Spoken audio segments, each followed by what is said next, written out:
I'd set them up with boys, black boys generally.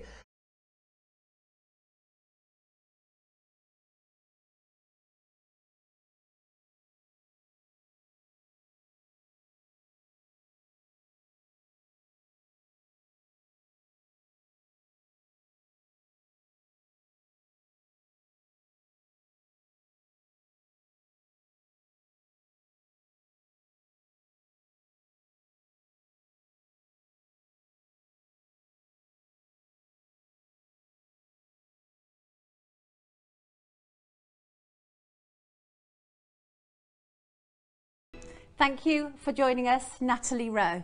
Now, we know Natalie, frankly, you're a very controversial character at this moment in time. You've got enough people on your case. I actually had a good look at your mobile phone earlier and I can see the kind of people who are contacting you. So I'm really grateful that you've joined us to put a few things straight, because obviously there's a lot of myths floating around about you. It was when a certain type of people, i.e. Osborne and the Bullingdon boys, right. Who I'd met through my son's father, William right. Sinclair, right. they were fixated on this Naomi Campbell look-alike. Really?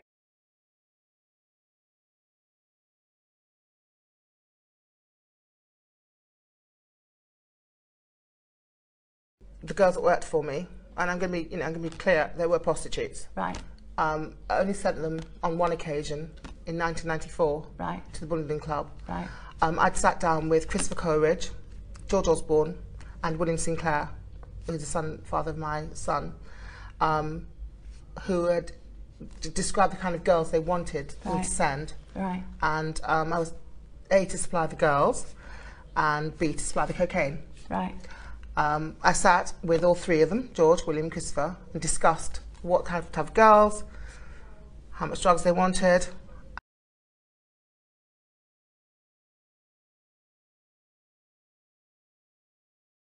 Just that papers have known about what I'm about to say to you now since 2005, but for some reason they either daren't print it or they're being bullied by, and I know for a fact that Osborne's, henchmen called lawyers tend to try and put the heat on a lot of the papers. Right.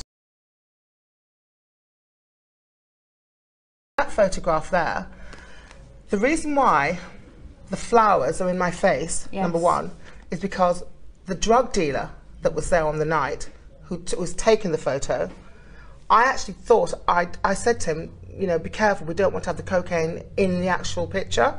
So I actually moved the vase, thinking it would actually hide the coke. Clearly it didn't.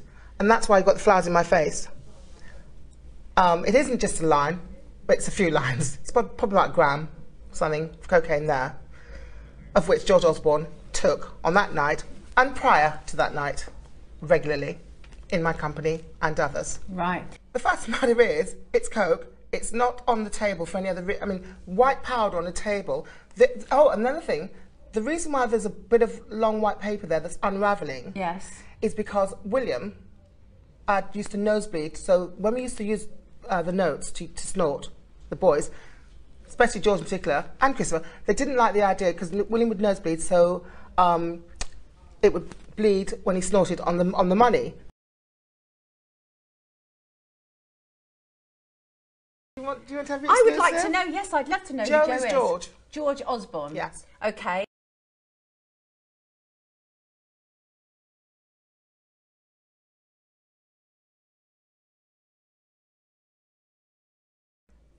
First of all, I will give a list,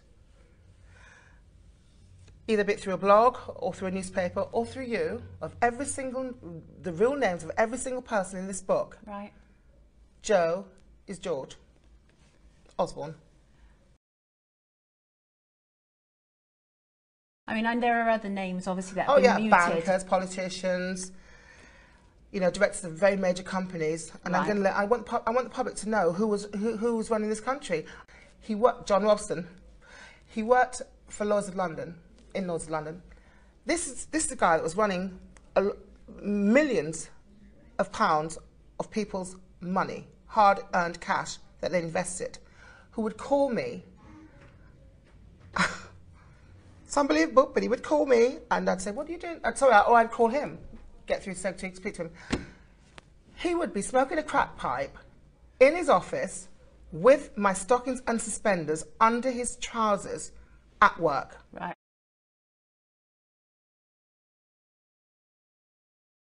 They were on all fours, getting spanked. I controlled them. I knew all the inner secrets. A couple of them were gay. Right now, I won't tell you what they're... Obviously, you can't tell us any names at this moment. Right. I mean, the fact of the matter is, you get all these, they were worried about their wives knowing this, and I'd set them up with boys, black boys generally. I'd set them up with boys, black boys generally.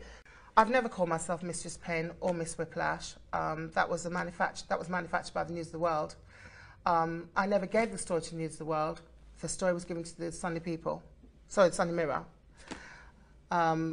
Max Clifford had fallen out with this. I had a dispute with the News of the World for some reason.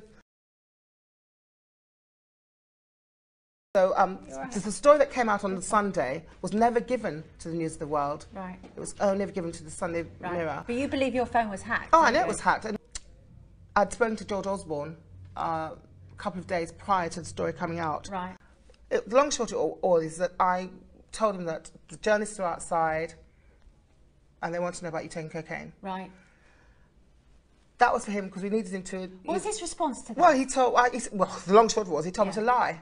Right. That he hadn't taken cocaine. Our Chancellor of the Exchequer told you to lie? Yes, he did. Yeah, we needed to get it on tape as well. Right. That's why I'm happy to see you in court, George. Any day. Right. What do you mean by that? I'm referring to the 1994 photograph of the boys at the Bullingdon Club where I sent my girls. Right. The prostitutes. Right. They've been taken out of circulation. Right. Never to be seen again. Right. Bought by somebody. Right. And I'm of the belief that David Cameron was there. And Okay. if he wasn't there, David, release the photos. The girls that I sent at the time in 1994 to the Bullingdon Club, yes, where George and others yes, attended, yes, was held at Waddesdon Manor, yes, which is the Rothschild's estate. Right. And Nat Rothschild, right, was the chap that hosted it on that particular event.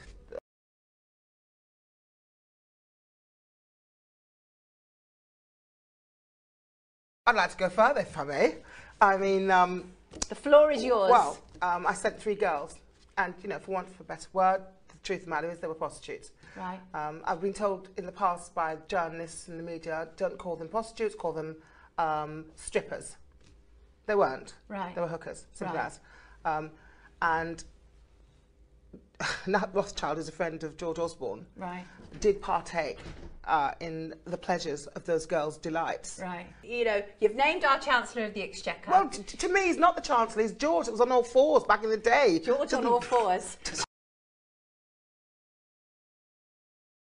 Yeah, I don't know how you follow that. I'm not fazed by Osborne in the least. I remember him in a completely different way. Right, I bet you do. And the rest of them. They're my little boys. It's really funny. They say, don't they? And that is if you're stood up and you're giving a speech, I always imagine people naked. He's playing a merry dance with me now as we speak. Right. That's what he's doing. He's getting his rocks off. You feel that? Well, yes. He's having that same slave mistress thing with me. Right. I'll peer off, see what she does.